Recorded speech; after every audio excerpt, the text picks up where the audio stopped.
It's not just about changing the conversation. It's about changing the goal of the conversation. It's not just about trying to be right or trying to prove somebody wrong, but it's about seeking to understand, seeking to learn, and seeking to grow. And when that's the objective of a conversation, that's when everybody starts to win. If you don't understand, don't misunderstand. And a lot of people, when they don't understand, they already draw their conclusion or make assumptions that their perception of what they understood is the reality. If we're not trying to be right or trying to make somebody else wrong, but we're seeking clarity, that's where the bridge can actually be crossed. All right, welcome back to another episode of It's Not So Black and White, coming to you live from the epic location of my basement spare bedroom, and I don't even have the backdrop to hide it, so everybody gets to enjoy the beautiful 1970s trim that adorns the walls of my spare bedroom. And with me, two very special guests. Chris, who's a regular contributor when she decides to show up and she's not herding cats. And KSD, or Dr. Krista Scott-Dixon, who in our world is known as a big deal because she is a curriculum director for precision nutrition. But she's also got some really interesting views when it comes to politics, society, and culture, and some great insights into human behavior. And I think that's really what we want to dive into today, because the world's kind of thrown into a lot of chaos, a lot of conversations around misinformation, disinformation, confusion. And it seems like we're in this really weird period of time in human history where there's I don't want to use the term information war, because that connotes a certain a certain political commentator, but there's something like that taking place. So I'm going to lob it over to you, KSD, and just let you give people a little background on yourself and kind of what you do, and then we'll riff from there. Yeah, sure. Well, thanks for having me. And if you see my eyes wandering around the screen, it's because the setup of the screen is like I have, you guys are all over the place. I'm trying to make eye contact, and then I keep remembering that that's actually not really eye contact. But yeah, so my background is, it's interesting because we're filming this on what I call my second birthday, and everyone can have a second birthday. You can have as many birthdays as you like, really. But it's the day that I left my academic career without a plan at all, and just kind of went out into the world and made a big life change. And so that was about 15 years ago. So it's kind of fortuitous that we're doing this. But basically, my career and my educational pathway has had lots of twists and turns. And like I started out, I thought I wanted to be an artist, and I did a fine arts degree, and then I thought I wanted to be a teacher, and then I, went into kind of women's studies, social justice field, and that's what I did my PhD in, and then did 5 years in academia as a university professor and a researcher and a teacher, and then was like, screw this, academia sucks. And I had been working kind of in health and fitness in a parallel way as well. And so I came to work for Precision Nutrition, designing their curriculum. And so there's been this kind of like very windy path of teaching, coaching, politics, social justice, trying to make sense of it all. And it's funny because I was just recently asked, like, how do you bring together such diverse material in the way that you think? And I'm like, I've just done a lot of different things, and over time you start to see like there's connections between things, right? And I think that's very germane to the goals of this show, where it's like we are looking for the threads that connect people as well as the distinctions between people, but it's a lot more nuanced, I think, than a lot of folks realize. Yeah, now I'm immediately curious by something you said, and maybe you don't feel this way now, but at the time you'd said that academia sucks. And I'm kind of curious why you might have felt that way. If you kind of looking back, maybe I won't preface with anything further. Actually, I'm just curious why. Yeah. I still feel that academia sucks. Okay. And academics, feel free to fight me on this one. I will take your hate mail. But the data do show that rates of mental illness are extremely high in academia, whether you're a professor, like whether you're faculty or whether you're a graduate student. So I think if you're listening right now and you're doing your PhD or you have a postdoc or your contract faculty, you're like, okay.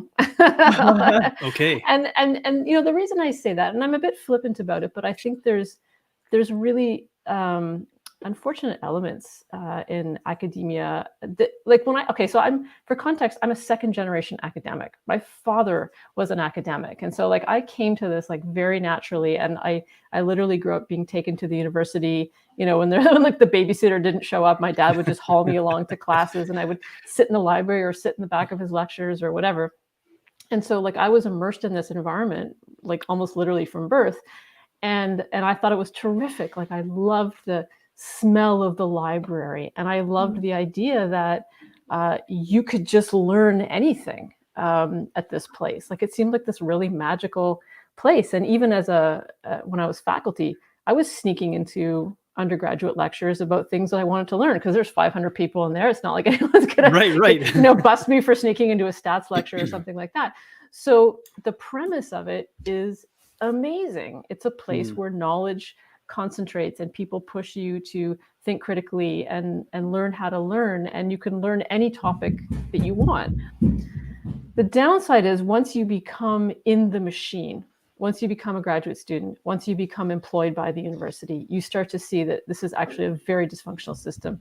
It functions a lot like a toxic family in the sense that you have a replication of power dynamics over multiple generations. And it's very organized around power and like a kind of like, I mean, it really reflects its feudalist roots, right? Okay. Power is very concentrated and there's a lot of like Game of Thrones stuff happening. Really? Yeah. And you know, it seems like an awesome job. Like you imagine, oh, I'm going to get my, you know, corduroy jacket with the little patches on the elbows and walk around and just be smart all day. But really it's a factory, and it's a factory that's become increasingly corporatized, increasingly bureaucratized, increasingly like there's a huge now strata of middle management that just like sucks up funds. And if you're contract faculty, like the good jobs are far and few between. And if you break it down by an hourly wage, it's like, oh, like the day that I calculated I could make more as a personal trainer than I could as a university professor was like the beginning of the end. So on the surface, it seems like such a great job, but it's incredibly high stress. It's incredibly thankless. Rates of burnout are very high. You know, wages are comparatively low. Again, if you're contract faculty, if you're a postdoc, I mean, you're really not making much money at all for someone who is extremely highly trained and put a lot of time into their schooling. So would it be fair to, and I don't know if this is like an accurate sort of analogy or not, but maybe thinking like it would function better if it was somewhat of like a socialist type system. And I'm trying to put a political lens on this. I don't know if that's accurate, but it's actually more functioning kind of like, I don't know if a monarchy is the right term, but it's functioning as you described with power concentrated versus, you know, any sort of power shared in a collaborative kind of environment. Here, it's more people are fighting for position rather than collaborating and working together and collectively sharing knowledge. Yeah, I mean, part of it has to do with what is valued. And some universities have done this better than others. So typically to get a tenure track position, first of all, there has to be a tenure track position, right? So that means that there has to be funding available, whether privately or publicly, depending if it's like a private or public university. In Canada, most, you know, universities are public. There has to be money available to hire this tenure stream person. And then to get tenure, you have to spend a number of years jumping through hoops to justify your existence. And most universities prioritize research that it's almost like exposure, like getting you celebrity dollars in a way. So the value of the research is part of it, but a lot of it is like, did you publish in a big name journal? Did you, you know, were you attached to a big name supervisor? Like there's kind of a fame game there as well. Teaching is typically not as valued. So you get into this situation where what happens is you are trying to produce research, but you have to apply for grants to fund your research. So you spend most of your time writing grants and not doing your research. You also have to spend time teaching, which is not really valued. And then you also have to spend time, what's called service, which is like sitting in committees, right? So there's a huge amount of work that you're doing and very little of it is valued. And so kind of to your question, I think one of the immediate solutions would be to devise a system where, you know, people were able to excel at the things that they were truly good at. Because very few people are excellent at service, teaching, and research. Right. So step number one would be to say, look, do you love teaching? Like, are you the person that's going to take the young minds of the next generation and like give them a good time and really educate them?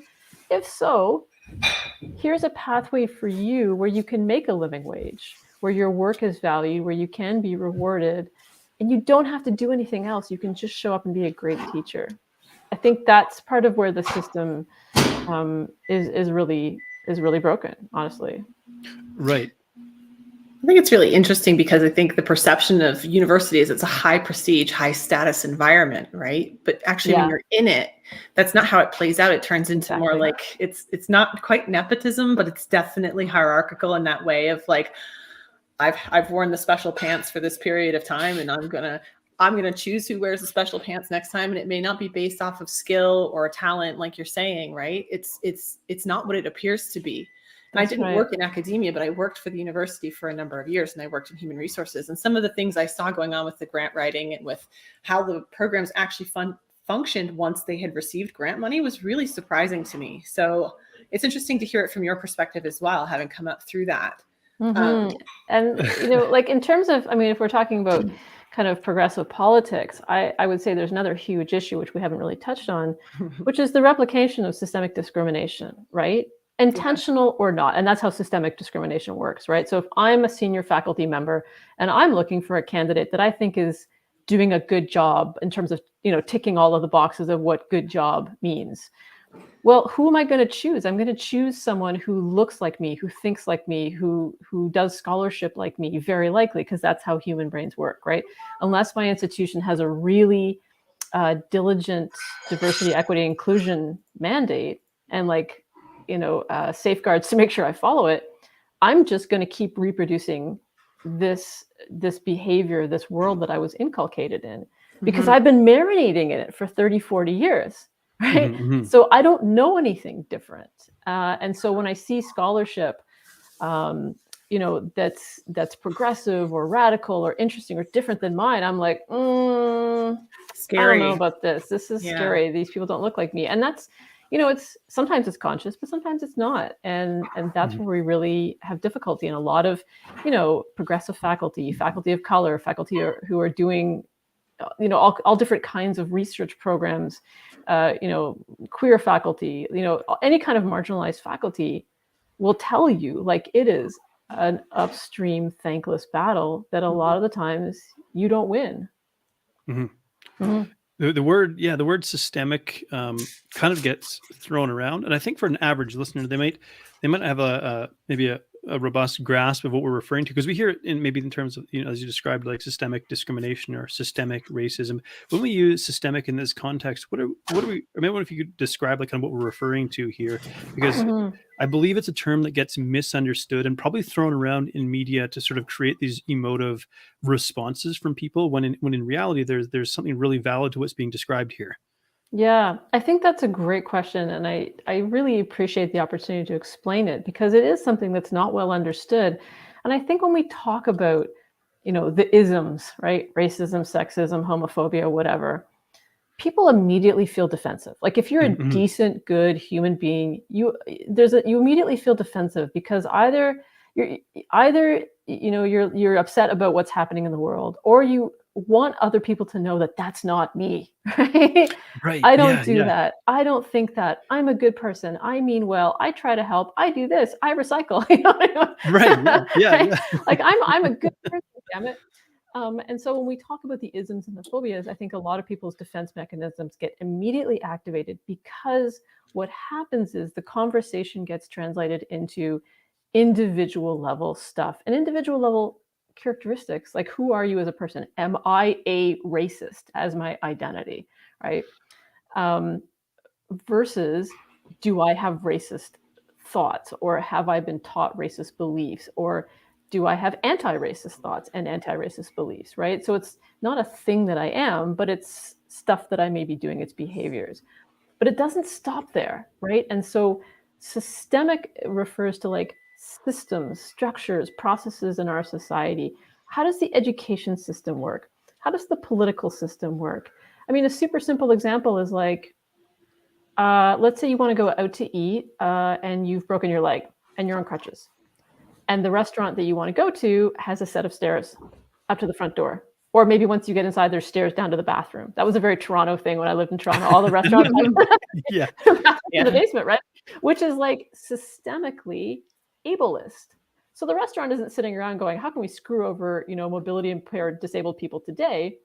But in the design of things, what we start to see is that it disadvantages some groups over others. And I remember this very clearly. Like, I'll take a side tangent and talk about that. Like, my mother was in the early stages of Alzheimer's, and it manifested in mobility disorder. So we went out to a restaurant in the early stages, and she went down to the bathroom and like got stuck there, and I had to go rescue her. And then I was like, luckily she's a little woman, and I was like, I literally have to carry this woman back up the stairs because she cannot access, this restaurant, even just with a mild mobility disorder. So, and it's these little things you don't think of until you're in it, right? And I define privilege very simply: stuff that you don't have to think about. Yeah. And I became financially privileged the day I stopped knowing exactly how much money was in my wallet or my bank account, right? Because when you're financially non-privileged, you know exactly how much. It's like, I got 32 cents in there, or whatever it is, like, it down to the cent, right? So when we talk about systemic and structural racism, homophobia, ableism, whatever, ageism, it's that how things work in a society disadvantages some groups over others. Sometimes it's intentional. And there's some, a great example of that is the urban planner in the US, I think in the 60s, who did a lot of work in designing cities so that buses could not go under certain underpasses. And this was specifically done to ensure that the kind of people who take public transit, i.e. lower income, generally racialized communities, could not access certain parts of the city on a bus. So that was very intentional. It's known. Right. But they can also be unintentional. It's just stuff you don't think about. That's really what it is. And so again, whether that's our educational system, political system, transit, infrastructure in society, there's all of these pieces that give people unequal opportunities or put barriers in their way. Again, whether intentional or not. Does that make things clear? Feel free to ask clarifying questions if I haven't really given you I have a long list of questions here. Okay, good. like, how much time do you have? This triggers so many, very interesting questions. But, even the idea of equality and then equity, which are not like parallel terms, but often get equated or conflated. Also, are we ever going to be able to achieve, perfect equality, or is maybe that not even the goal, but even if that's not the goal, because I wonder if sometimes this gets thrown about as like, okay, we're never going to achieve equality, so why should we even try? Yeah, so screw it. Yeah. Right. And I think sort of wrapped up in that as well. Let's say for someone like myself, in certain areas, like I recognize I'm fairly privileged. Other areas I don't feel so privileged, but I grew up in Canada. I'm a part of a visible majority and male, so I think already there's a couple of things there. But so then when we start to introduce measures like this, if this is the way that I've grown up and this is sort of the way I'm accustomed to, where I don't have to think about these things, and all of a sudden you're saying, well, now you have to start thinking about these things. And I'm like, well, jeepers, you're just like screwing me around.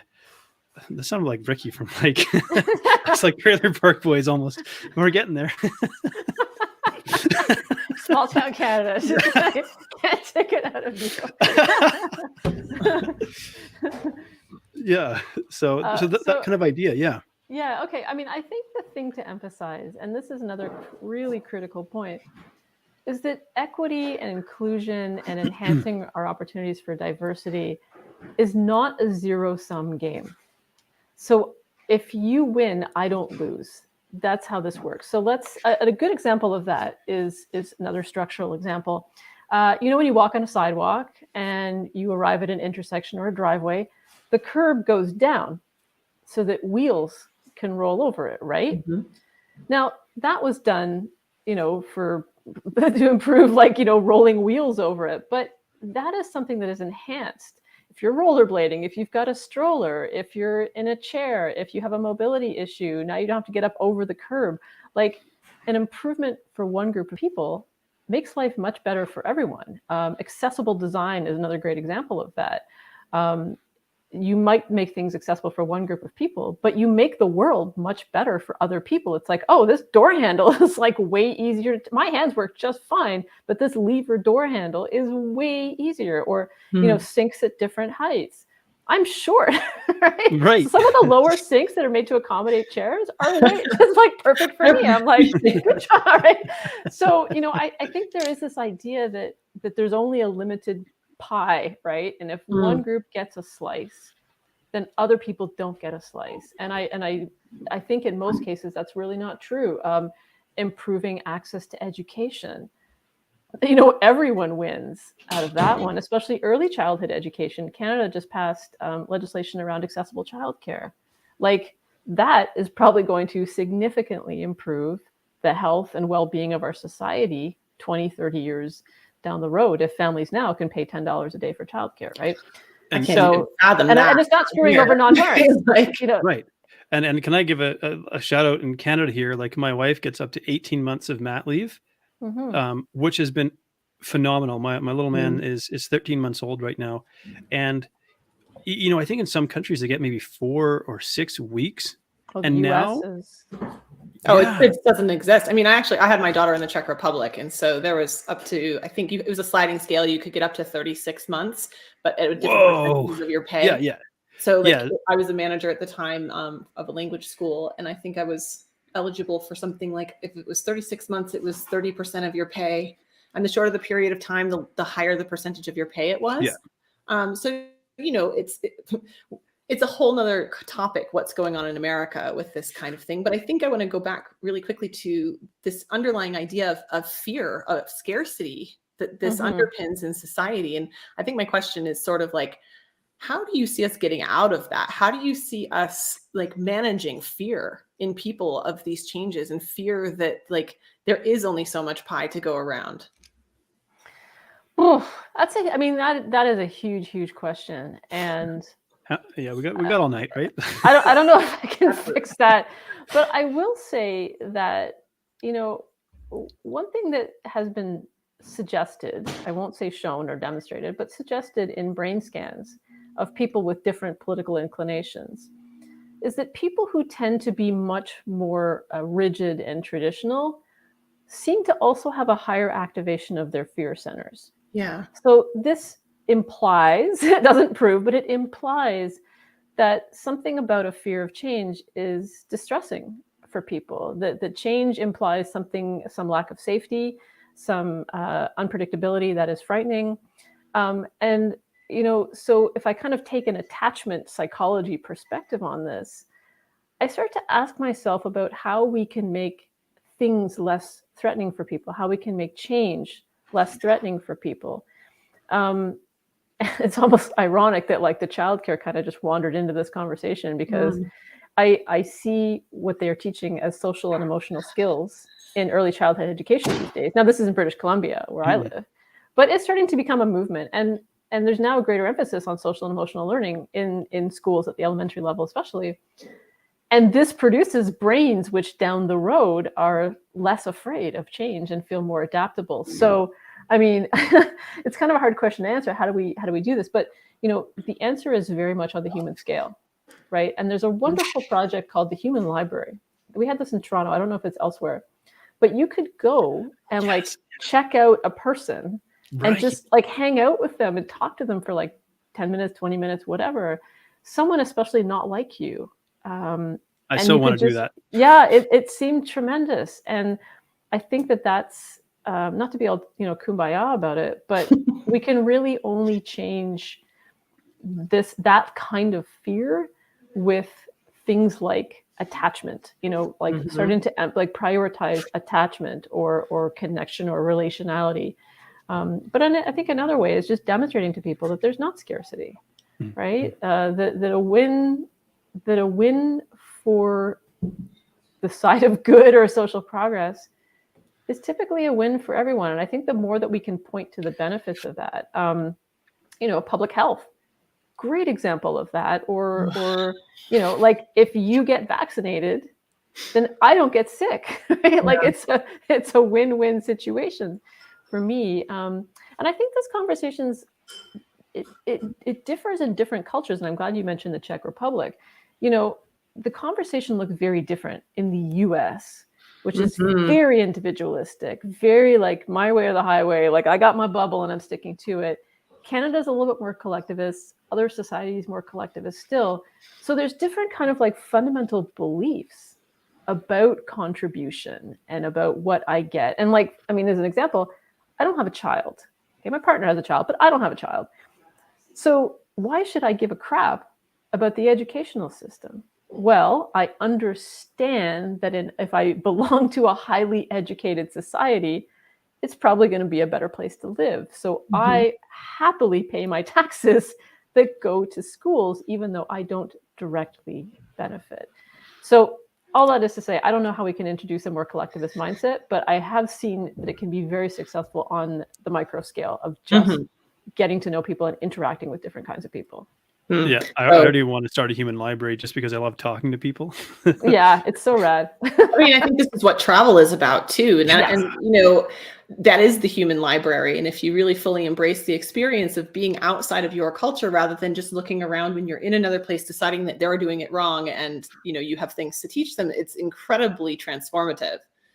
And, you know, as I used to be a cross-cultural trainer, I would help families integrate from one culture to another. And it wasn't just from like my culture into another one or vice versa. It was like lots of times just random. It was a random grab bag of people that you had to sort of be like, let's figure out what the rules are here. Like, what is it that these people value? And I think what you were saying about, you know, America being an incredibly individualistic society versus Canada being slightly less individualistic. And the pandemic was super instructive in how like individual countries and cultures, like where their values were and what they prioritized. And you could see it in their policy making. It was such a fascinating experiment. I mean, not that anybody dying is a good experiment. No, but no, in no way was that what I was implying. It was more of a like, we had this huge amount of data on this huge scale across these huge variables that is super instructive if we can put that data together and do some comparative kind of analyses of it. And they're doing that, right? And they're looking at this stuff, and America's getting pretty uncomfortable because we're coming out on the bottom of a lot of these metrics, a lot of them very consistently. And that just really butts up against the paradigms of what America is about, right? Like we're supposed to be the best and we're the leaders and we're all these things. And that the data just doesn't support it at this point. It's a really difficult time, I think, for America as a country, if we look at it from that perspective, because the things we think about ourselves, our individualism and our, you know, pull yourself up by your bootstraps mentality is not working out so well for us at the moment. You know, I hate to quote the peon chestnut, but how is that working for us? It's not so great, right? And I think it's a really, really hard pill to swallow. And you know, I'm married to a Brit. So the 4th of July in our house is always a good time. That's awkward. I mean, you would be amazed how many people ask him like, so do you celebrate? And he's like, no. No. I mean, why would I, right? And some people genuinely even don't know that like that's who we were getting independence from, right? Which is a little stunning sometimes. But it's really interesting to see how England views America. And it's not particularly pleasant, but it's kind of like we're this unruly adolescent who decided to go out on their own before they were ready. And they're sort of watching us fumble around. And there's Canada and Australia, the other countries that were also English Empire colonies. And they're all looking around going, oh gosh, if you had just done what mom and dad said. You know, there's this very much this paradigm in England about how they talk about America versus the other ex-colonies. And it's really interesting because Americans would totally disagree with that. Well, I will say the conversation is getting a little more awkward for mom and dad because there's a lot of decolonization narratives happening. And you know, in British Columbia, the indigenous voices are extremely strong, and there's a lot of, you know, like very progressive, like decolonization conversations going. So it's like, it used to be mom and dad, and now it's like, oh no, can we get rid of toxic, narcissist mom and dad? They were very destructive. They need some skills, right? Like we need to help them with that. And it's really, it's interesting to look at it on these different levels, right? Of like, we can look at countries interacting with each other, and we can look at individual populations within countries interacting with each other. And I think the idea of systemic is so much bigger than we really give it credit for. I think that's why people struggle to really wrap their heads around it, because there's, you know, there's your family systems too. And when you work with nutrition coaching with people, you're working within their family system. I mean, hands up is all of us who've been nutrition coaches for people who want to make changes, but their family structure doesn't allow them to, because there are traditional meals and traditional times we eat and traditional things that you're not allowed to change very easily. So, you know, even on these smaller scales, we can see how difficult it can be, how scary it can be to try to affect even a small amount of change. Mm-hmm.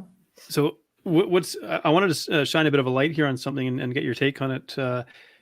You mentioned like the sort of indigenous, like reconciliation and decolonization, and that being like this awkward conversation, because I think, again, for many people, what we're going to hear is something along the lines of, well, I had nothing to do with this. I had no choice in this.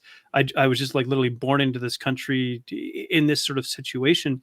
And maybe what we're grappling with is like, how far back do we try to go when we're trying to rectify wrongs? Like, how, where do we, or is there a line that should be drawn, So, because this is like a really interesting thing to, and it's quite complex for us to try to sort of pull on that string and unravel it, where we go, how far back do we want to trace this? And again, or should we even try to draw a line? I mean, I hate to jump in with a Will Smith quote. I'm going to do You really want to go there? I do. I really do. And what did he say? He said something like, it may not be my fault, but that doesn't mean it's not my responsibility. Mm-hmm. Mm-hmm. Yeah, I mean, there's such a profound question in a way, because I think that both things are true, right? And so, if I say to you, like, I am coming to you from the unceded traditional territories of the Musqueam and the Squamish and the Tsleil-Waututh nations, in this place that some of us call Vancouver, like, that starts to connect me to a history of people who are here, right? And so connecting to our history is a very powerful thing, for better or for worse, because there's a lot of stuff in our history we look back and we're like, ooh, wish that wasn't in there, right? At least you can do that in Canada. I mean, we're still working on getting to that place down here of looking back and going, oof. But like Canada likes to delude, white middle class Canadians like to delude themselves that they were kind of a benevolent force, and it's very difficult to look back and like, we're now uncovering, I can't remember, I don't know what the number is at this point, but hundreds of graves of Indigenous children who were forced to go to residential schools, and so that's just one group of people, never mind the Japanese that we interned and the Ukrainians. And once you start to kind of draw that thread, it's just like, oh, like, this is gnarly stuff to look at. And so one piece of the healing, though, is looking unflinchingly at the stories and the history, and like forcing yourself to look back and go, that happened. And I think this is, like, in a way, an essential task of adulthood. Like, you grow up when you can look back and see what happened and kind of will yourself to see it, right? And to understand how your story is connected in there, however that is. And then, like you say, to say, okay, it's now, or, it's Monday, April 4th, 2022. What can I do starting right now? And the analogy I think of is, like, I come in and there's poo on the floor. It's not my poo. I don't know who made the poo. Human or animal. But now there's, I don't have a dog, so now the mystery deepens, right? Right. There's a lot of questions coming up. But regardless of who made the poo is on the floor, and I have to clean it up, right? Yeah. And to clarify, like, one of the reasons why I pose the question that I do is I try to think about the differing perspectives and the different questions that people have based on the positions that they hold. So exactly that, someone saying, how far back do we go? So I want to ask those questions from that perspective, because I think it's important if we're going to help, I think, create change, which is part of what this conversation is about. Part of it is meeting people where they're at and understanding maybe even how they got to the place they're currently at, rather than saying, I expect you to jump over this giant gap here all by yourself. It's like, how about I meet you and then let's go across the bridge together, rather than say, you have to try and make this giant leap by yourself. Yeah, I think that's so powerful, because, it's very easy to look at any group of people, or any one person really, and say, well, why are they acting like that? Right. I think to continue with the example of Indigenous people, or even racialized people, but I think Indigenous people in particular, if just, it's on my mind because I live here. There's a lot of conversations around intergenerational trauma, right? And so it's like, why is someone in 2022 struggling with X, Y, and Z?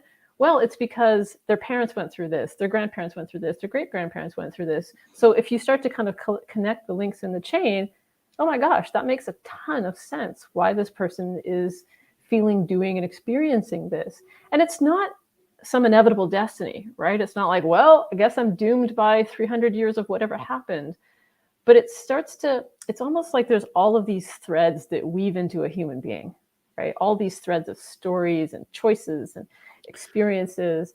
And in order to understand what is happening now, we have to look back down the chain. We have to look at the threads that wove together to make them, if we have any hope of changing. Because, to take it to coaching, I can't just walk in there and be like, be different. Don't have your history, right? Be different than you are now. It doesn't make sense. So, yeah. It's interesting. Go ahead. Well, I love what you said about being able to look unflinchingly at what happened, because I lived in Poland for a period of time. And in the south of Poland is a very notorious Nazi concentration camp. And I went and visited some of these camps, and it is really, really uncomfortable to go to these places and to realize human beings did this to other human beings. I walked into the gas chambers. I saw rooms filled with human hair. I'm getting like goosebumps. You can't see it, but like in the back of my neck, just thinking about this. And it was almost, it was almost like it was too difficult to fathom the sheer volume of people or number of people that were moved through these facilities. Like I almost didn't know what to feel. Yeah. And maybe that's what sometimes people feel if we were actually to start to, I think, reflect on the magnitude of some of the historical injustices that took place. Yeah. It's like, I'm an empath. And so I start to go, I'm feeling like pretty awful on the inside right now. And my response is to try and to like deaden that and to shut down. That's like my instinctive response. Like, how do I get out of this really, really, really uncomfortable feeling? How might we navigate something like that when we're starting to come to this place of reckoning of, holy crap, like there's a lot of like bad stuff in our history. Never mind our history. I mean, if you look at the news literally today, walking through the Ukrainian towns that have been absolutely brutalized by Russian forces. Like, we don't even have to, you don't have to go back into history at all. We can look at conflicts all around the world. And so you're absolutely right. It is incredibly easy to go down a rabbit hole of madness, like sheer madness, because your brain can't compute the horror that unfolds in certain times and places. And, if you're someone who's in coaching, or if you're in a service role, if you're in kind of like a human, service to others kind of role, it is a skill that you have to develop to be able to oscillate your empathy, to be able to turn your empathy on when you need it. Someone is hurting, my heart goes out to them. It prompts me to do the right thing in this moment, but not so much that I am just overwhelmed by the pain and suffering of others. And, a lot of folks who just define themselves as empaths are really just people with a trauma history who learned to be hypervigilant, right, to the moods and feelings of others, because that's like, let's scan the environment for danger, because that's what I need to do to survive. So it's not that they have, different or better feelings. It's just that's, where their antenna are tuned. And so there's a lot of different metaphors for developing this. Some people talk about a bubble, right? Developing a bubble, or developing armor that's like selective. You let some things in and not others. But I think that you cannot be in the world with naked empathy all the time, because it will crush you. And this is where we get like vicarious trauma and secondary trauma. And, you become traumatized simply by witnessing or even thinking about terrible things that happen. There was a really cool, sorry. Oh, go ahead. Yeah. Well, there's a really cool concept. Chris, Lindsay Miller, the stress nanny, and I've interviewed her twice now, and she works with kids and does some fascinating things. One of the concepts she teaches, she calls like the empathy flashlight, and she has like this little finger flashlight. And so it's like, you can't light everything up all at once. You have to decide where you're going to point that flashlight and what you're going to illuminate at any given time. Sometimes it's pointed towards yourself and you're looking, okay, what's happening inside of me? Sometimes it's pointed towards another person, but it was just, and then sometimes you have to turn it off because you need to recharge the batteries. And it was, I was like, oh, that makes, it was the perfect analogy for it, really, wasn't it? I was like, I want one. I literally want a finger flashlight to illustrate that for people. I think we have to challenge ourselves as people with privilege to go beyond just empathy, right? Because it's one thing for me to look at a situation and go, oh, I feel bad about that. Right. The truly radical thing to do is decenter our own selves and our own perspectives. And I think that is the way harder thing to do. It's like, when some celebrity dies and everyone gets on Facebook and they're like, oh, I remember when I went to go see Prince, and like they make it about themselves, right? Like somehow they're like, I need to make this meaningful by making it about me. I first heard Prince's music when I was 14, right? And that's what we do. We center ourselves. So the truly radical work, I mean, empathy is an amazing start, right? Empathy, compassion, you can't go wrong as a human being if you have these things. But the truly radical work is decentering ourselves and decentering ourselves from the center of the universe and going, oh, maybe no one needs to hear my perspective in this moment, right? Maybe I'm not the most important star player. And I felt this very much when I went to Singapore for the first time, which is it's like the city of the future, right? It's so technological, and they're just ticking along doing, I mean, it has its problems, but it's so technologically advanced in so many ways. And I remember going to the airport and just thinking, we thought that we had a pretty good airport in Toronto, Canada, but now I come here. It's like when you're a white belt and you meet the black belt and you're like, that's a high level of achievement. And it really struck me like there's huge parts of the world that give zero craps what anyone in Canada is doing right now. And so like my very kind of North American centric perspective was just irrelevant, like all these places in the world, right? And I know that sounds like such an elementary insight. It was early in my travel, so bear with me. But, we really have to start to think about, as well-meaning people who care about progress, it's not enough to be like, oh, you can join my party. Maybe we're not even supposed to be at this party that's going on. Maybe this is someone else's party that we have crashed. And then we've gotten up on stage and we're singing drunken karaoke and everyone's like embarrassed, right? So that's really the radical work is to decenter ourselves. And that's really hard. I mean, talk about fear of change, right? That's where the really head expandy stuff for people with privilege starts. That's the work. That's the work to do. I think this comes into play extremely powerfully for America right now, right? Because, in the last several decades, they have been, in their opinion, our opinion. See, I'm not even thinking about myself as American. Like as the center, we're not the party crashers. We are the party. And the reality when you live other places as an American is you really get a much better felt sense of the fact that is not the case. And I love that experience that you explained at the Singapore airport. I had a very similar experience living in the Czech Republic because and I didn't live in Prague. I lived in the second city in Brno, which is about halfway between Vienna and Prague. And so, two amazing cities with this third amazing city in the middle of it that nobody knows about particularly.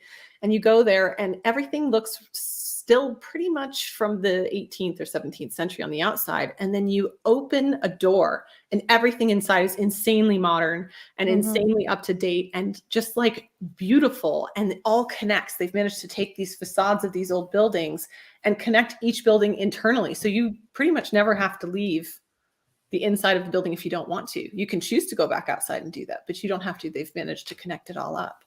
And they've married sort of the old and the new in such a Czech way because, and I don't want to get too far into Czech history, but it's really fascinating how they dealt with being invaded and oppressed by so many different cultures. And, the Iron Curtain itself, when it came down, the Czechs were like, whatever. It's a revolution for a reason because they were already doing the things they wanted to be doing despite all of that. On top of it, they weren't fighting it. They had a totally different approach.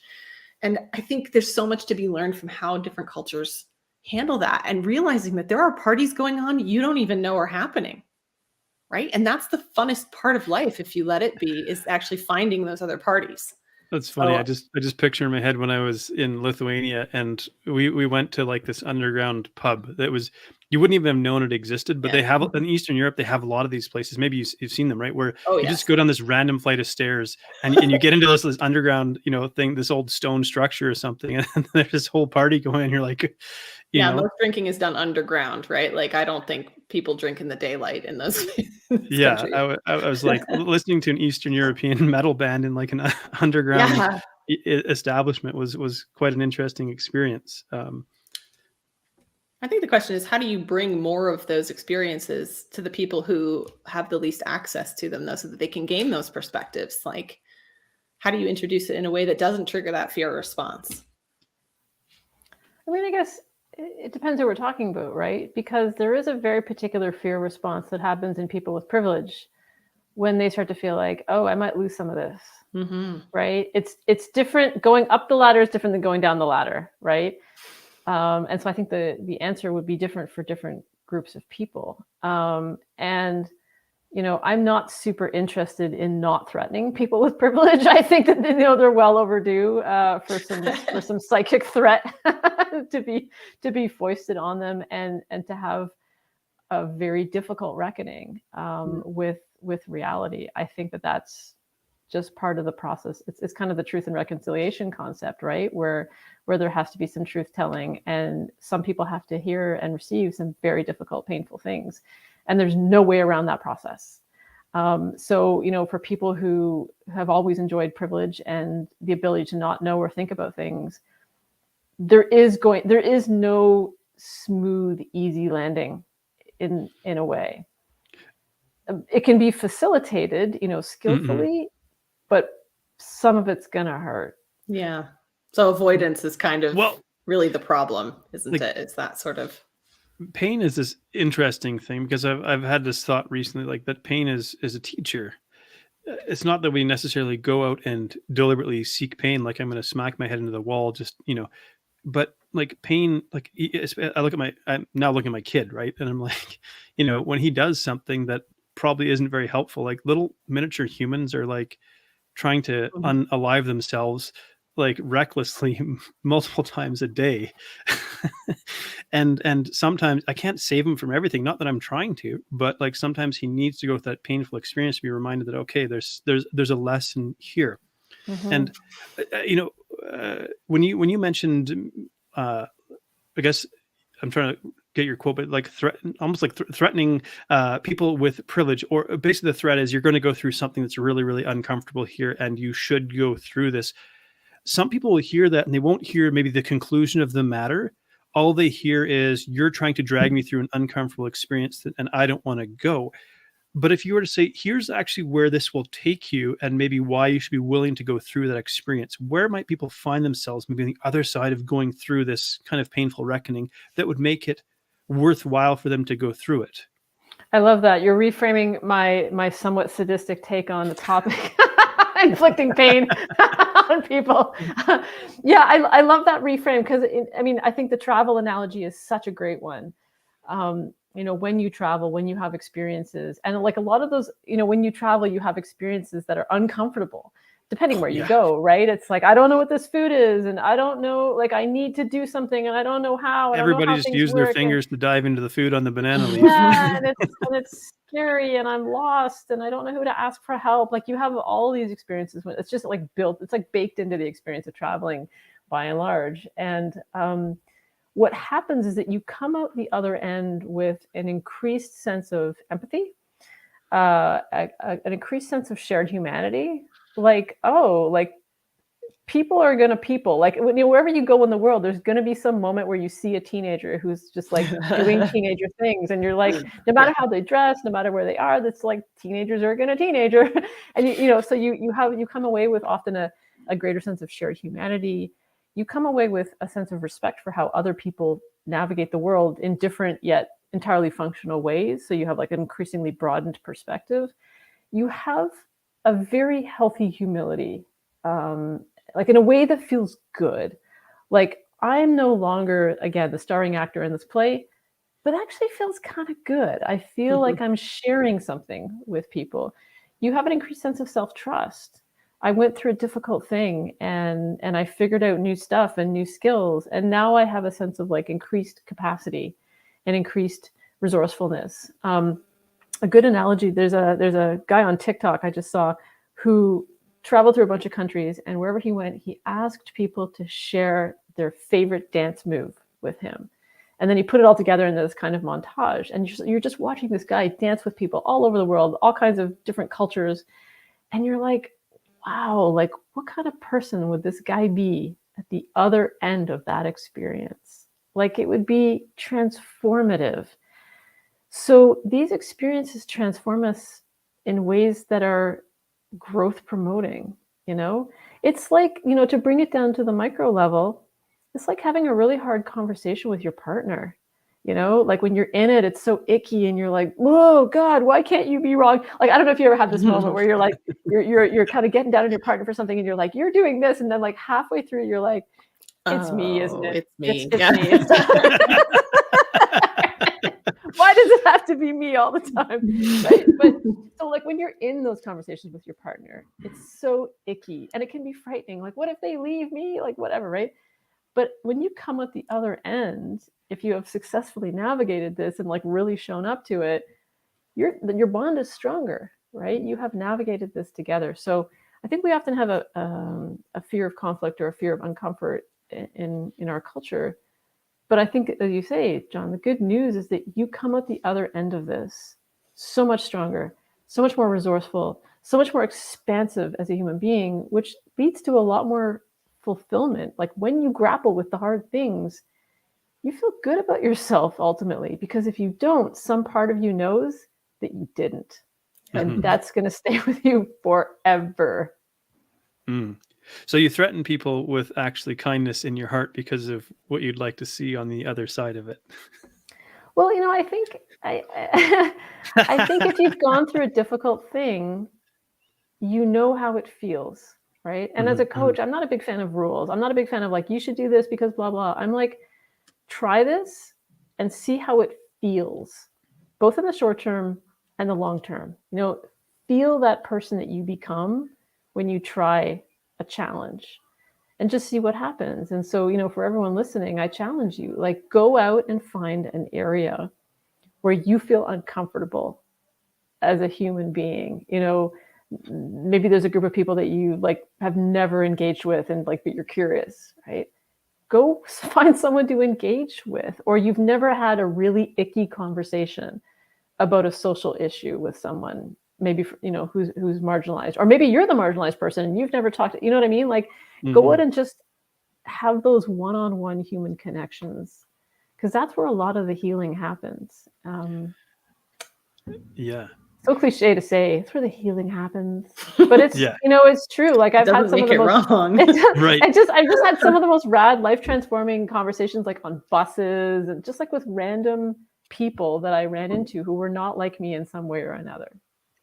And you mentioned healing, and earlier you mentioned this term intergenerational trauma. Like I have a list of like 16 more questions that I don't think we're gonna get through tonight. But I wanted to come back to that because I think this is a really fascinating concept. I'm actually going to rope Lamar into this conversation, even though he's not here, because he and I were messaging back and forth about something. And so he shared a message with me. He said, like, the world watched Will Smith listen to his wife tell him that she had an affair. People laughed at Will, and he became a meme. When Tyrese Gibson had a mental breakdown online in regards to not seeing his daughter in 2 years, people laughed at him. He became a meme. When Kanye West had a mental breakdown, you know, people called him crazy. He became a meme. And then he said, you wonder why men, and I think in this context, he's referring even more so to like Black males, don't open up about their mental health problems, because when this occurs, this is what results. And, you know, Lamar and I have had a number of sort of deep conversations, and I'm just beginning to learn about this topic, you know, even after like 18 months of he and I talking on a regular basis. But this idea that the trauma getting passed down and just kind of getting reinforced, and what are we really talking about when we're talking about intergenerational trauma, and how does it kind of get passed down and reinforced? Yeah, it's a great question. I mean, the simplest answer is hurt people, right? So, you know, there's been some interesting scholarship about, for example, corporal punishment in some kind of marginalized communities. And like, there's this running joke about, you know, your mom running after you with the slipper. The chancla. The chancla, right? And this does seem to be a universal theme across a variety of cultures. You know, that there's something about the slipper that just strikes fear into the heart of people. But, and so it's, you know, it's played for laughs, but really what intergenerational trauma is it's okay. So if you can think about it on the social level, right down to like the individual level, right? What happens in a given family. And when a group of people or a family or whatever experiences something painful and dehumanizing and traumatizing, it affects them psychologically. It also affects them biologically. So we know, for example, that going through traumatic experiences affects epigenetic expression in the next generation. So this, for example, there's really interesting research on famines, what happens during famines and how this affects epigenetic expression. So that, it, if I am pregnant and I go through a famine, it affects the genetic expression of my offspring. It doesn't affect like their actual, like their DNA is already set. Maybe they're a fetus, right? They're already set, but it affects how those genes get expressed. Right? Yep. And so if you can imagine that being replicated over generations and generations, we know that stress can significantly affect epigenetic expression. So consider the stressors that various groups of marginalized people have been through generationally and how that would kind of replicate. And then even at the family level, if I'm dealing with crap out in the world, how can I possibly be a functioning parent? Like I do my best, right? But I don't have skills. I don't have energy. I don't have bandwidth. I don't have time or whatever it is I don't have. I cannot be my best parenting self to you. So, whatever manner of bad things happen, and then you go out in the world. And now you're in the cycle, right? And so the cycle is breakable, but intergenerational trauma refers to kind of these generational cycles of hurting people, hurting people. And then it can happen like at a social level, right? A social and cultural level, like a whole group of people kind of in this cycle, just reproducing and reproducing and reproducing it. And not because they're bad people, of course, but because it's the tools they have. They have and how they survive, right? And so, historically, you did not survive. Let's take the example of Lamar being a Black man. You did not survive by being tender, by being, empathetic, by being soft, by being vulnerable. And I'm saying soft in like an approving way, but by being vulnerable, right? You had to be a hard ass and really kind of scrabble for everything, which, and so that's how your dad raised you. That's how his dad raised him, right? And so whatever, all the way down the line. So yeah, depression, mental health, anxiety. I mean, like who has time for that, right? Right. And these concepts aren't even meaningful in a lot of cultures. In a lot of cultures, there's no concept of mental health. It's physical. Like people will often say, "Oh, I have a headache," when they mean I'm depressed. Yeah. So there's not even like consistent language across cultures. But I mean, hopefully that explains intergenerational trauma. Yeah. It's a fascinating, I think, just concept for us to try to understand. And I often use that phrase, well, hurt people. And it at that level, it kind of helps us to get a basic understanding of, it's not to say that certain behaviors are acceptable, but say at least we can understand why the behavior is occurring. Yeah. And if we seek to understand the behavior, because again, when we try to help people create change in their life, we first want to maybe understand, how did you get there? And I'm not going to dive into my own story, but I think one of the things that helped me move past what happened to me in a traumatic sense was to actually cultivate a sense of empathy towards those who perpetrated a violent act against me, trying to understand what moved them to do that. And it doesn't mean that I thought what they did was okay or appropriate or justified, but at least I understood why it happened. And that level of understanding and even empathy for those people helped me to kind of begin to move past what had happened to me. And maybe you talk about being about decentering, like not really making it all about me in this situation. So, yeah. Now, you also use another term that I want to explore a little bit. And that is this term radical, because sometimes this term gets thrown around. In fact, I think very often when the term gets used in our language, it's used with a negative connotation.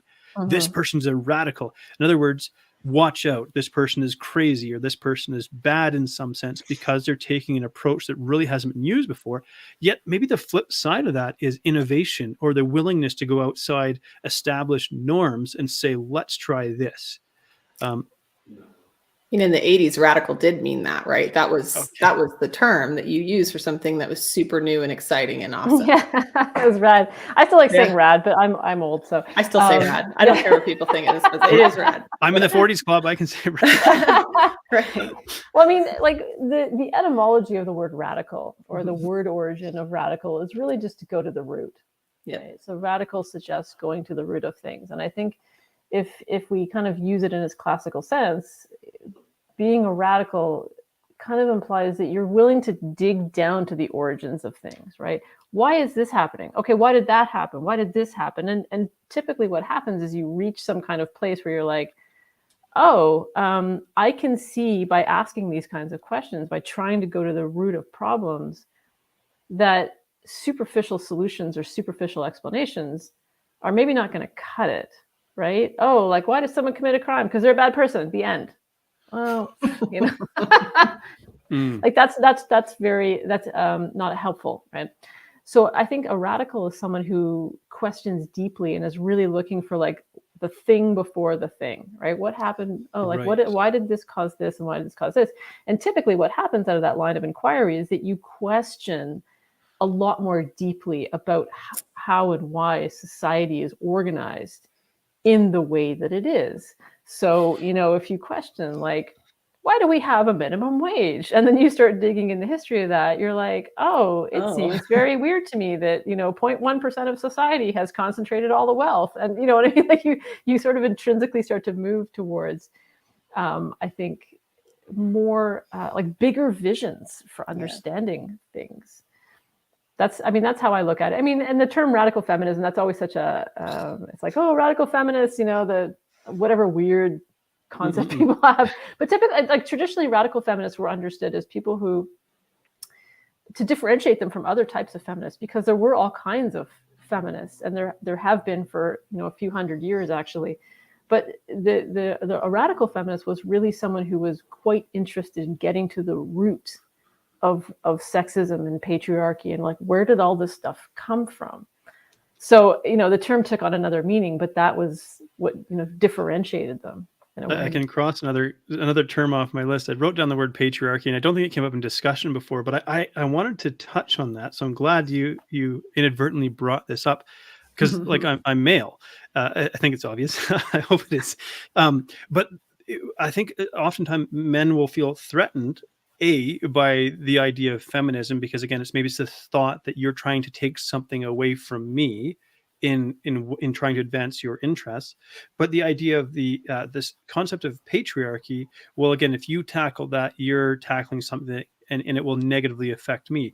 But then I wonder if actually in reality it's like there's actually a lot of men suffering as a result of sort of this hierarchical structure as well.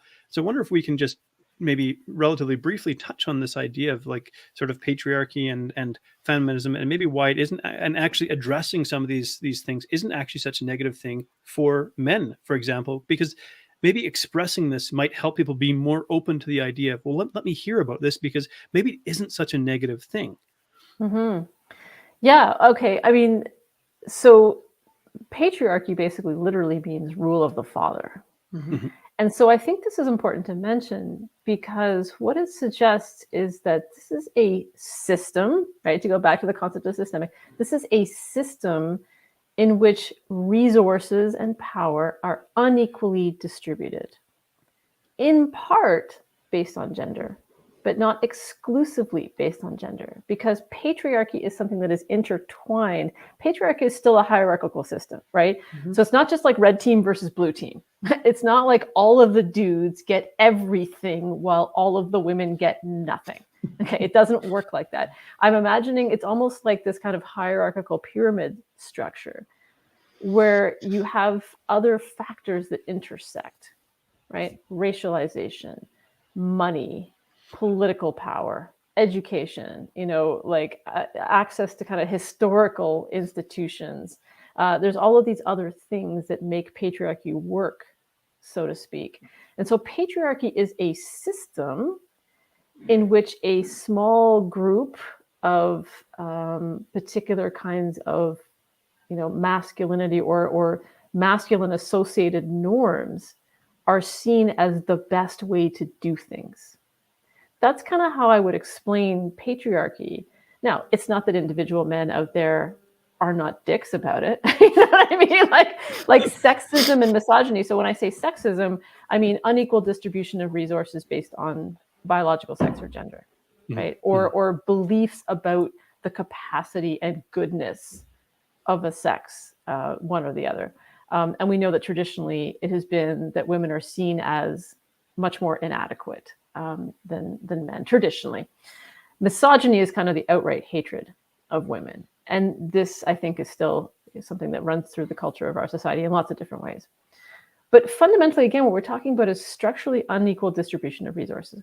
But in order to make patriarchy work and sexism work, it's kind of like, okay, I'm a dude, and that has to mean that I am about this set of characteristics, culturally speaking, and I am not about this set of characteristics, culturally speaking.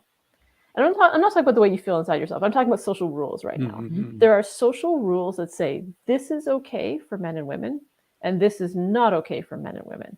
And we will grant unequal rewards and privileges to whoever fits in this box of having these criteria. Are you with me so far? Yeah. Okay. So if, for example, if we think about conventional norms of morality, right? What does it mean to be a moral citizen? Well, these were developed by a very specific group of people. And they have things like objectivity and reason and, that kind of stuff, logic. And it means to have this particular set of virtues. And none of this is wrong. Like, a lot of the virtues are like, yeah, that's a good one. But they exclude a lot of other ways of knowing that are then devalued. So if you're listening to this and you're like, okay, but I'm a dude, like let's just cut this down to like actual concrete stuff here. I'm a dude and I don't feel powerful. That is also part of the system, because the way patriarchy works is it constrains the behavior and opportunity of everyone who is in the system. Because if you are in power, you need people to be, to have power over.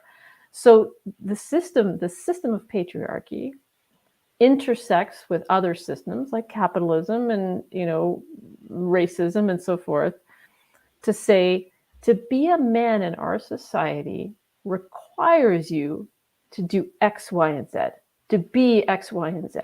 And if you step outside of that, you will be punished. You will be disadvantaged. You will be, something is going to happen to you. And typically the perpetrators of those consequences are other men. So men police men's behavior fiercely within patriarchy. And it's had terrible consequences for most men, because it's like many men feel like they're unequipped to talk about mental health, to talk about emotional health, to have meaningful relationships, to have close male friendships, right? And this is not true across the board. Obviously, there's a lot of heterogeneity within it, right? But, if we're talking about the traditional, like manly man, straight, white, middle-class man, it is a very constrained role that they're asked to play.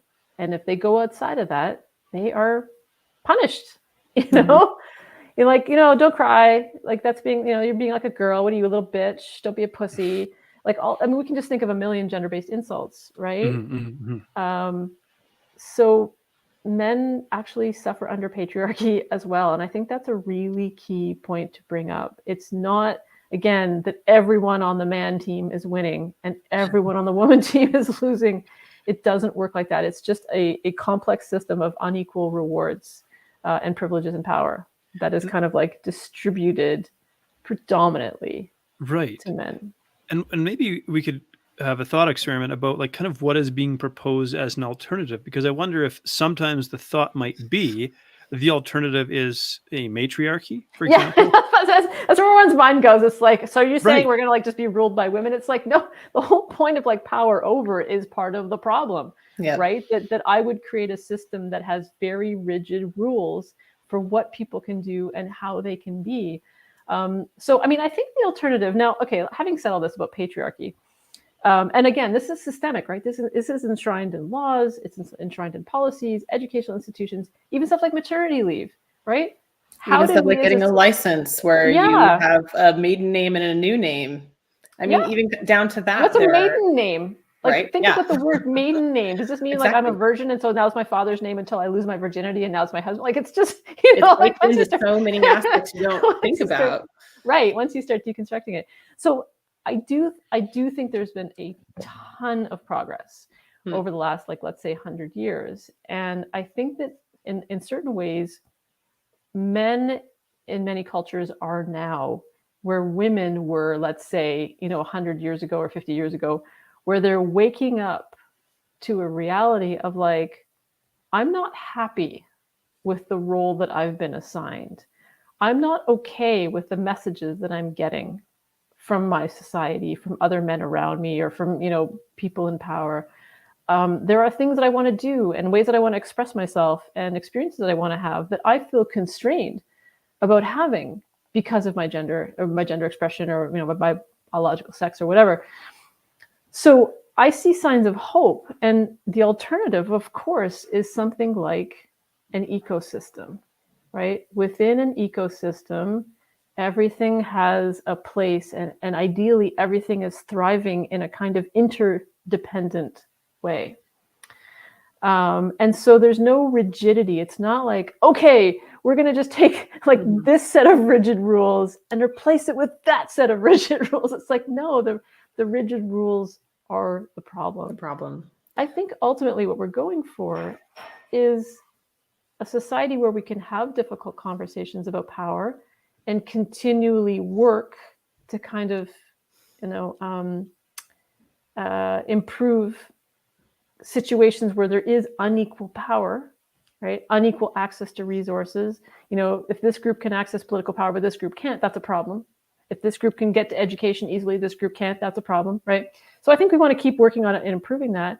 At the same time, recognizing that there's going to be so many different paths for people, right? Because people are like, okay, so are you saying that men now have to stay home and take care of babies if they want? It's really about like how can you follow the path that ultimately gives you the fullest expression of yourself as a human being while enabling other people to have the resources to do the same for themselves. So constantly working to create a more equitable and just and fair society. I think the ultimate goal is fairness. It's a real basic human principle, fairness, right? And it's woven through every system that we've ever created for ourselves. And I think it's really interesting when you're able to peel away some of what seem like rigid requirements. And when you realize that it's actually an incredibly flexible system, as long as people's basic needs get met, like we can make up any rules we want.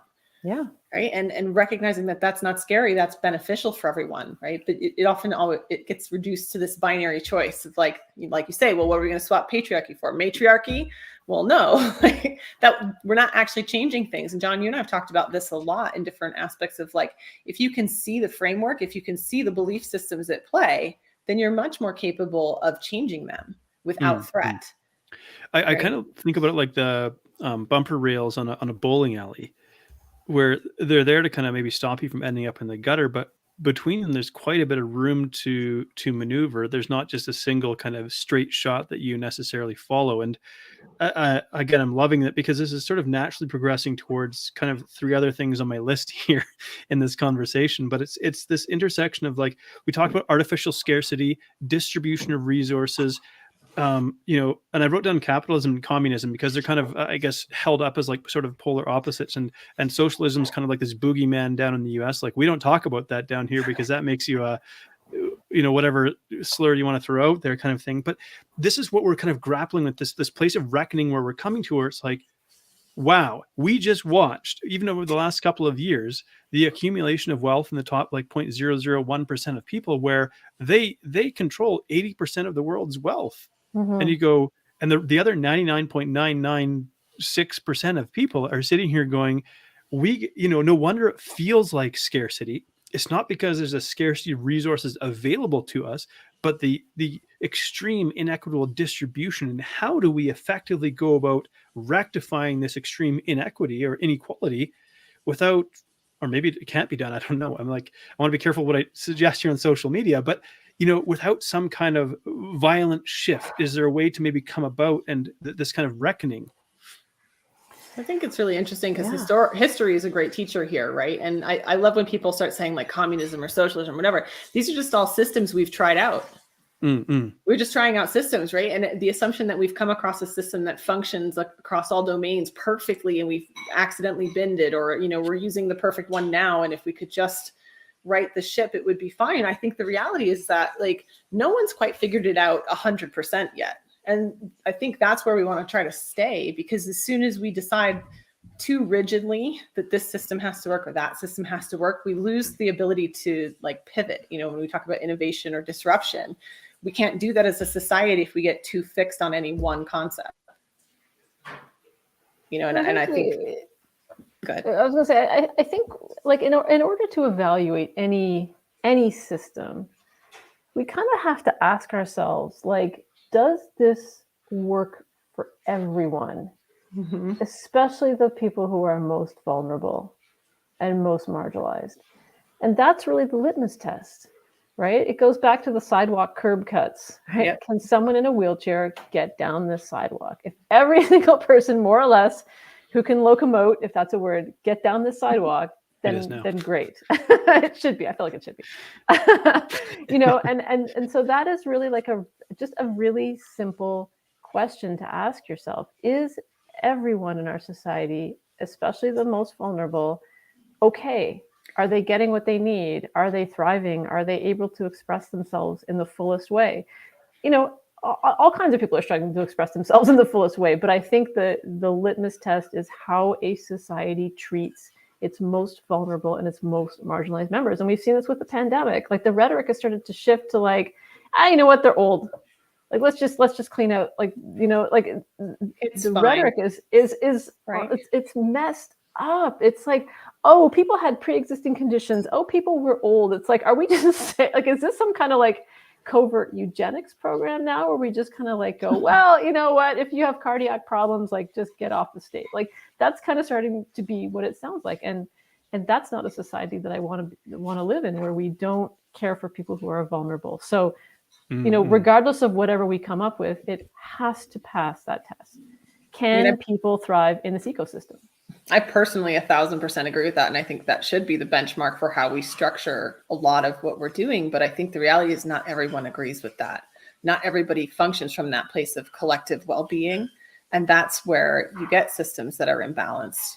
And I think that's the thing we've really got to address, is like, how do we move people away from thinking that that's a superior system, that that's somehow going to work better, right? And I think like one of the key points here is that sometimes when you are embedded in the system, you cling to whatever little shred you can get, right? Like, even though the system is screwing you too, like patriarchy screws over men too. Yeah. Capitalism screws over most people, except whatever billionaire is currently shooting themselves into space, right? So I think it's really on a phallic rocket. Phallic rocket, right? And so, like, as we kind of investigate our own perspectives, it's really important to consider: am I buying into a system that ultimately disadvantages me just because it's familiar? And I think an example of that is like people who hold very conservative financial views, despite being low income. It's like, you are directly getting screwed by people who don't believe in minimum wage. Like, you are living that. And yet, you have that cognitive dissonance. So we have to really do a lot of work to investigate our cognitive dissonance about systems too. What do we see and not see? And what can we afford to not see?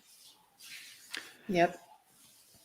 Yeah. I mean, my mind goes to a whole bunch of places, but I'm thinking like the U.S. is printing money like it's nobody's business. But what seems to be really interesting about this still, again, is there are systems in place, if I could put it that way, in a sense, and maybe not even necessarily deliberately, but there are systems in place that are permitting, let's say, for example, the big five in terms of largest corporations by market capitalization, permitting them to essentially vacuum up these dollars and crush any kind of competition. And so, hey, it's great that we're getting, a stimulus checks, which sounds like a really sort of benign kind of term here. And I'm not necessarily against or opposed to that. But what we witness is once that money hits circulation, it's getting vacuumed up into one corner, and then it's not coming back into circulation. And then we just see like absurd or obscene numbers. I don't know if it was Elon Musk or Jeff Bezos or one of them hit like something like at a certain point, like 328 billion, or maybe I'm a little bit off, but I thought it was like really some ridiculous number where I was like, and it's obviously it's paper wealth. But hitting these obscene numbers, and it's like, why does one human being ever need access to like this kind of degree of resources? And maybe this is where, some of this talk around communism, and I'm not trying to glorify it in a sense, but what we're trying to say is I think the aims of communism were something along the lines of like collectivist control of resources, where it's where it's like we're all getting at least a little bit of stake in deciding how these resources get distributed versus a few like central power brokers. Mm-hmm. Well, absolutely. And this goes back to, what I was saying earlier about threads and stories, right? When I like to look up the origins of words.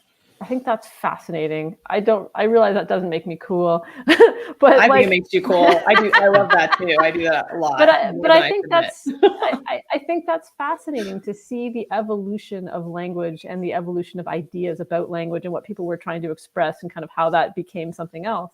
Language is a very dynamic, living thing, and I think the same thing is true of political systems. And again, it's like if you look back and learn the stories about things, you gain more understanding of like, oh, like that's what they were thinking when they did this. Like, I went back and I read Karl Marx in the original. In fact, I spent quite a lot of time reading Karl Marx, in the original back when I was in grad school, and there was so much other stuff in there that in historical context made a ton of sense. And I've seen a bumper sticker said something like, unions, the people who brought you the weekend, right?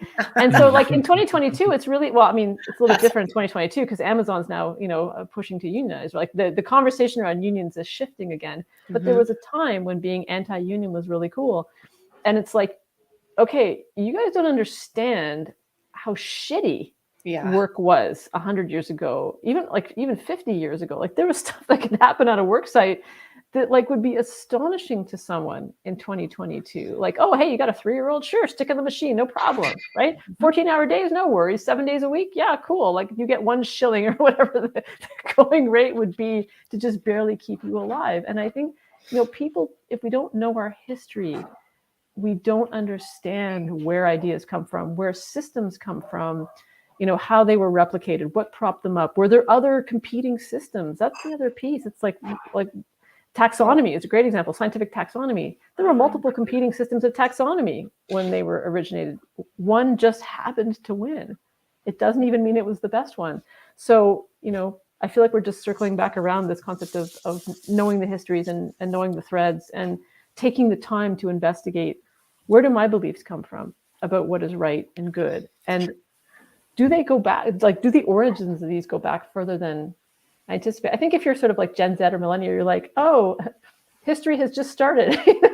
I saw something online that was like, to all your old people who were born in the 1900s. And I'm like, really? Like, I saw that too. That was painful. I was like, oh, God, 1900s. Ouch. Yeah. Yeah. But like, so we have to, like a lot of our ideas though go back a really, really long time, or they've popped up and disappeared and popped up and disappeared, or they've appeared like spontaneously in other cultures, like parallel evolution. So, whatever your belief system, if you're listening to this and you're like, I believe this or that, go and investigate it, like really dig down into it. And, I did that with feminism. I spent multiple years, working on that. Like you could only benefit from really thinking deeply about why you believe something. And I don't know, maybe that's kind of a good note to bring it home on, or a good note to end it on. I feel like you brought it right back around full circle to education. Actually, in that moment, I was like, and here we are, right back at education and critical thinking, and the value of deep questioning and true understanding of concepts, right? And language particularly, right? Like language is fascinating. And when you think about how many languages there are, they're all different systems for viewing the world. Yeah. And interpreting what we see and feel and interact with. And that's like, want to make your head hurt. Like that in and of itself, there's that many different ways to perceive just from the human perspective. And they're teaching dogs to use talking buttons because even dogs can figure it out, and I think when you realize that like there's so much commonality, and if you look at the patterns and you can step away and start to see the patterns, and I hate to go and make a really dorky sci-fi reference, but it's like seeing the Matrix, right? Like, these are the patterns I was still going to do occur, that, right? These are the things that we keep experiencing. And, it's what's the saying? It's something like a pattern you can't see is a pattern you're doomed to repeat, right? So, and I think education is a huge component of that. So, to bring it right back around, like we've got to start by fixing what's gone wrong for us in education. So 2 things. One, I want to say thank you to both of you for being a part of this conversation. there's so much more I want to ask, but I also want to respect your time, and we're just going to have to do this again. But I love being in the room where these conversations take place. And if anybody is still listening up to this point, I'm really glad. But I was indulging myself very selfishly in this conversation because my insatiable curiosity. So thank you so much for being generous with your time and indulging me in this really, really thoroughly enjoyable conversation.